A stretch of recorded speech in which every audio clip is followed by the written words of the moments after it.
la camisa mojada, y uno dice, ¿cómo lo ayudo? ¿Cachai? Pero para hablar de ese tema, ¿por qué ocurre y qué se puede hacer? Estamos con doctor Felipe Undurraga, el cirujano torácico de la Clínica Las Condes.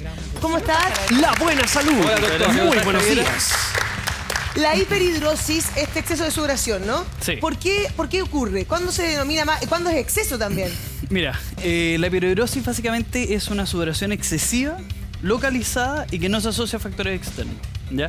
Puede estar asociada así, por ejemplo, a estrés de los pacientes, o sea, una situación que a ti te pone nervioso, de repente te hace sudar en algún área localizada. ¿Qué área específicamente? Por ejemplo, no sé si se han fijado, estas personas que de repente la mano mojada, solamente por saludar ya tienen la mano mojada, ¿sí? O gente que suda excesivamente el tronco, o la gente que incluso se pone roja pero porque sí, o sea, no porque de repente mucho nos pasa, digamos, que te pones rojo porque estás nervioso. Pero... Oye, hay gente que se seca la mano antes de saludarte, me da un nervio, esa cosa que hacen como así, antes de saludarte como que se secan en el pantalón. Que se acercan caminando a ti y ya vienen secando esa mano.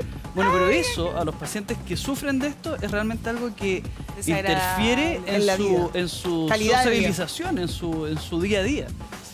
Y por ejemplo, mucha gente, muchos periodistas, mucha gente de televisión, mucha gente que trabaja con público, sufre, por ejemplo, que empiezan a hablar y de repente no asociado a nada, les empieza a transpirar la cara. Y lo peor es que empiezan como un círculo vicioso, porque te empieza a transpirar la cara, el paciente se empieza a notar que te está transpirando la cara y sigue transpirando la cara, se empieza a poner rojo. Bueno, eso tiene una solución. Yo conozco animadores, no, por supuesto que no voy a dar nombres, así que han llegado a ponerse toallita higiénica de mujer, digamos, bajo el brazo. Se usa mucho en las axilas para no manchar la camisa.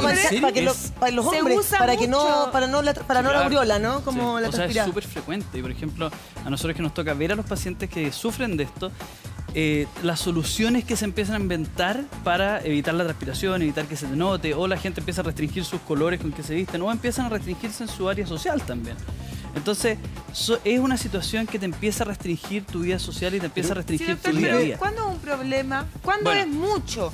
Bueno, porque todos transpiramos, pero yo no sé, yo a veces siento que transpiro mucho. Sobre todo hoy con 33 ¿Y cuántos grados, litros de agua estamos botando? O sea, no se mide en litros. Tú solamente, cualquier persona normal, por el solo hecho de perspirar, o sea, una transpiración que no se nota, no se siente, tú puedes perder casi hasta 1 litro de agua al día. ¿Cuántos? Un litro, pero eso es normal. Pero eso es normal. ¿Ya? Okay, no. Esto no se mide tanto en la cantidad de agua que tú botas, sino que se mide en la severidad de los síntomas que te produce. Entonces la pregunta que te hace, por ejemplo, ¿cuánto es mucho? Depende, porque claro, si tú trabajas, me entendí, en un sótano con libros y claro, si te transpiran un poco las manos, da un poco lo mismo, ¿ya? Pero si tú trabajas, ¿me entiendes? Eres abogado, político, qué sé yo, estás todo el día metido con gente y todo el día dando la mano, todo el día enfrente a gente, sí te afecta que te transpiren las manos. Felipe, bastante. En ese sentido, la hiperhidrosis está asociada también a por lo que estás diciendo, a un componente emocional, me da la sensación. Sí. Porque hay personas que transpiran efectivamente mucho. El ejemplo que acaba de dar la Javi, ya, pero porque transpiran nomás. Pero otra cosa es estar angustiado y que la mano esté mojada, o lo que tú decías, que transpirar la cara. ¿Esa sería la hiperhidrosis cuando está asociado a lo emocional de alguna manera? No necesariamente, el piloto, ¿se acuerdan? Porque acuérdate que la definición es, en el fondo, una sudoración excesiva, que ya es un componente, digamos, no evaluable numéricamente, excesiva de algún lugar específico, no asociada a factores ambientales. O sea, si hace calor, si hacen 40 grados, todos vamos a andar transpirando. Claro. Pero si hacen los mismos 40 grados, los mismos 25 grados, y tú estás en algo con, digamos, con aire acondicionado y empezás a transpirar, y esto te pasa no una vez, te pasa siempre y empieza a afectar tu día a día, eso ya es como para evaluar pensando en te puede pasar en invierno también, si puede pasar en invierno. A nivel profesional yo manejé muchos mozos y tuve unos problemas por esa misma sudación excesiva con los mozos, porque claro que es muy incómodo cuando llegas cerca de un cliente porque está sirviendo algo, la gente está más baja y llegas así. Entonces imagínate cuando alguien tiene exceso de sudación, huele mal, es muy desagradable para el cliente porque sabe que cuando se acerca el mozo el cliente empieza a hacer ya. Sí, y tuve que decir a mujer, además más complicado, primero de no utilizar tela acrílica, donde ahí la transpiración huele aún peor, entonces siempre utilizar algodón, y de cambiarse al último momento, no llegar con la camisa puesta para trabajar, pero llegar justo antes del servicio, y la pobre ponía perfume, todo lo que podía hacer, pero igual, después de 1 hora de trabajo, exactamente. No, pero eso siempre va a ser. ser. Al nivel de trabajo ya es muy delicado también. Claro. No, y todos los trabajos, por ejemplo, nosotros operamos mucha gente que es estudiante, por ejemplo, y que tiene problemas para manejar papel o manejar el lápiz. O sea, tú empezás a escribir la misma transpiración de la mano, y no es que estés nervioso tomando notas, digamos, pero estás escribiendo y no podías filmar bien el lápiz. Claro. Doctor, ya, pero a ver, usted habló, gente que tenemos que operar, ¿cuál es la solución para esto entonces? Bueno, hay varias soluciones para esto, pero básicamente una que ha mostrado mayor efecto. La recomendación es, digamos, evaluar primero al paciente. Hay distintas escalas de severidad médicas donde nosotros vemos a través de distintas preguntas qué tanto te está afectando esto en realidad. Y existen manejos locales, ¿ya? Manejos, digamos, crema. Existen también otros, digamos, manejos con distintos grados de electricidad o incluso toxina botulínica, el Botox, que se inyecta en distintas partes como para solucionar este tema de inhibir la sudoración en las palmas y en la axila. ¿Sí? ¿Y ayuda? Todo eso tiene, digamos, alguna utilidad, pero lo que ha demostrado, digamos, más utilidad y más rendimiento es la cirugía de esto, ¿ya? Y la cirugía de esto es la simpatectomía, ¿ya? La causa, digamos, fisiológica, o sea, ¿por qué se produce esto? Es básicamente porque hay una alteración en la regulación de unas cadenas de nervios que tenemos nosotros que se llaman las cadenas simpáticas, ¿ya?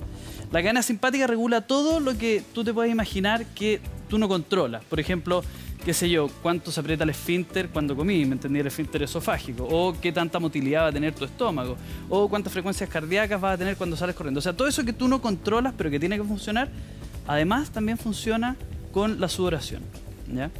Y esto por distintas cosas se llegó a ver que si tú hacías distintas variaciones en esta cadena simpática, la gente dejaba de sudar, especialmente en las palmas, ¿ya? Se empezó a estudiar más esto y bueno, tú dejas de sudar las palmas, dejas de sudar la axila y también puedes dejar de sudar la cara, ¿ya? Entonces, eso es lo que se ve. Perdona. No, sí, ¿qué pasa ahí con eso? Porque en el fondo yo me acuerdo que en un momento a uno le decían no uses antitranspirantes porque en el fondo te estás como bloqueando la glándula que necesita salir porque finalmente uno transpira para botar algo, ¿no? Entonces, ¿qué pasa con la operación? ¿Qué pasa con esto? Doctor, ¿qué pasa con estos antisudorantes? ¿Tiene que ver antitranspirantes con las glándulas? ¿Es tan efectivo o puede haber una complicación? Bueno, depende de la severidad que tú tengas. Son efectivos. La complicación que pueden haber es que básicamente son películas que cierran los poros por donde tú estás transpirando y eso te puede producir infecciones locales y complicaciones locales, ¿ya? Pero como te digo, todo depende de la severidad de transpiración que tú tengas. Pero, o sea, ¿cuánto estás transpirando? Perdón, doctor. O sea, que es cierto que es mejor el desodorante que el antitranspirante. No, la verdad... No es una diferencia tan significativa. Básicamente todo esto es para lo que es el olor que produce la sudoración. No es que te evite hacer transpirar, sino que te bloquea a nivel local, ¿te fijas? Entonces eso hace que es una película que dejas tú de transpirar, pero no es que te seco, sino que vas a transpirar más rato. Pero en ese sentido, la transpiración, ¿cuál es la función de transpirar? ¿Es regular la temperatura del cuerpo por un lado? Básicamente tiene una función de regulación de temperatura y eliminación, digamos, de algunas toxinas. ¿Qué pasa con la eliminación de esas toxinas cuando a uno lo operan, por ejemplo, y deja de transpirar? ¿Dónde botas esas toxinas? Por la misma transpiración o por la respiración o por otros lados, digamos. No es que tú las toxinas de la axila las botes por la axila, las toxinas de las manos las botes por las manos, digamos. Recuerda que es un sistema totalmente integrado. Entonces, si que no va a transpirar por las manos, digamos, se botará por otras glándulas de sudoración. Pero eso pasa entonces porque uno lo operan y transpira las piernas. Eso pasa, es súper importante decirlo. O sea, esto es una cirugía que en general soluciona el problema local, ¿ya? Y existe una cosa que se llama la sudoración compensatoria, ¿ya?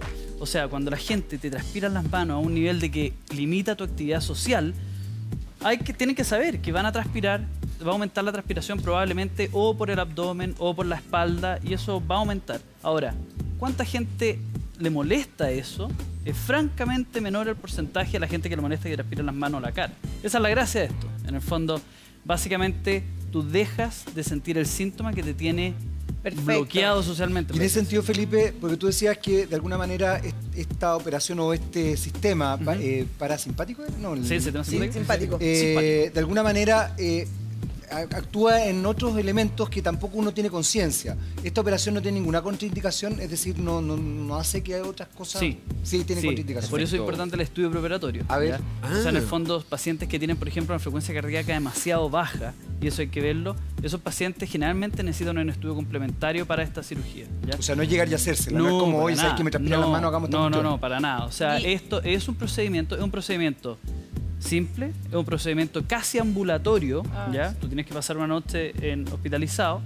Es un procedimiento altamente seguro, pero es un procedimiento médico. O sea, tú necesitas evaluar. ¿En qué parte del cuerpo?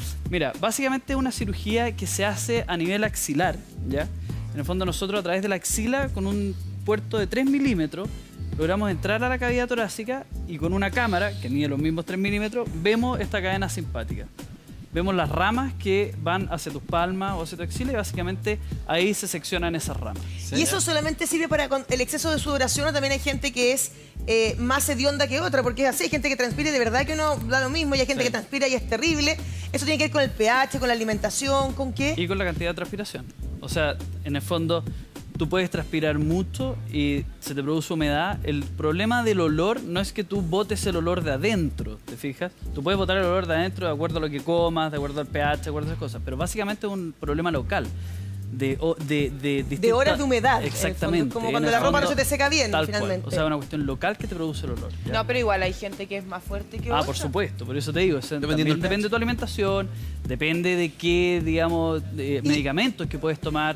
Depende de muchas cosas. El estilo de vida igual. Absolutamente. Sí. Pero lo que más incide en el tema del olor es a nivel local. Pero mira, déjame explicarte el tema en el fondo de la cirugía de esto, de la solución de esto, ¿ya? Digamos, la gracia que tiene es que es una cosa súper local, es una cosa que nosotros llamamos mínimamente invasivo, que en el fondo son 2 incisiones de 3 milímetros por donde nosotros ponemos esta cámara y se ve la cadena simpática. Y creo que hay un esquema que teníamos donde se ve la cadena simpática, cómo llegamos a la cadena simpática. Vamos a buscarlo ahí. Y eliminamos, digamos, estos ramas que te están produciendo ¿Pero cuánto tiempo se dura eso? Entonces, más o menos. Es un procedimiento que dura aproximadamente 40 minutos, entre 20 y 40 minutos, depende, por supuesto. Y después regresas a tu casa tranquilamente. Y después pasas esa noche y te das al día siguiente. ¿Puede salir mal? Tiene complicaciones que son, digamos, en un porcentaje muy bajo. Cuando nosotros hablamos de porcentajes bajos en medicina, es generalmente menos del 1%. ¿Ya? ¿Y cuáles son las complicaciones? ¿Ya? Uno, en el fondo, esto como toda cirugía, por más que hagáis una incisión de 3 milímetros, por supuesto que puede sangrar eso, sangrado. ¿Ya? Y la otra complicación que puede haber, digamos, es básicamente una cosa que nosotros llamamos neumotórax, ¿ya? O sea, que se quede un pulmón colapsado. Eso tiene solución y una solución rápida, pero te alarga los tiempos de hospitalización, ¿ya? Y la otra complicación que se describe es esto de lo que les comentábamos, la sudoración compensatoria, ¿ya? La sudoración compensatoria, ustedes me dicen, bueno, ¿y cuánta gente transpira más por otros lados? Muchos. Pero lo importante es cuánta gente le incide eso en su calidad de vida. Muy pocos. Ahí tenemos, esa es la lámina. Esto, mira, en el fondo esto es básicamente el tórax, esta es la parrilla costal y estas son las cadenas simpáticas que corren. Son básicamente ganglios, es por así decirlo, imagínense una línea Streng con distintas estaciones que va emitiendo los nervios hacia los distintos segmentos que va produciendo, ¿ya? Y ahí va produciendo distintos efectos a la medida que va bajando. Nosotros, dependiendo de qué queramos, ¿ya? O sea, cuál es el síntoma del paciente, si sudoración de mano, sudoración de cara, rubor facial, te fijas, o sudoración de axila, es donde vamos a hacer nuestro corte de cadena. En ese aspecto, Felipe, uno podría decir que entonces cada una de esas ramitas, por así decirlo, representan concretamente a la sudoración de mano, rubores, sudoración de cara, o sea, es como... ¿Una para cada una? Para poner el término simple, corto esa y ahí... ¿Es así de concreto? Es así de concreto. ¿Ya? ¿Sí? Es así de concreto. Digamos, tiene unas salvedades. ¿Cómo no te equivocas? Perdona, pero bueno, obviamente no soy médico, pero ya. No, digamos, bueno, por eso en el fondo es una cirugía que hay que tener alguna preparación para hacerla. Claro, y se ve, o sea, esto que nosotros estamos viendo aquí, por supuesto aquí está lleno de colores y bonito, todo el cuento, no se ve igual, pero con la experiencia más o menos se ve parecido. ¿No? O sea, es muy clara. Felipe, ¿es idea mía o la gente, los hombres que son muy peludos, de pecho, así de, como que transpiran más, como que han cachado que se empieza a ver como el manchón en la... Sí. Como que se le emboja por manchones, así. Bueno, ¿Influye eso? Porque hay hombres que son súper peludos. Sí, pero la verdad es que esto incide igual, digamos, la hiperhidrosis afecta igual a hombres y a mujeres. O sea, no hay diferencia un tema por de pelo, sexo. digamos. No hay diferencia por sexo.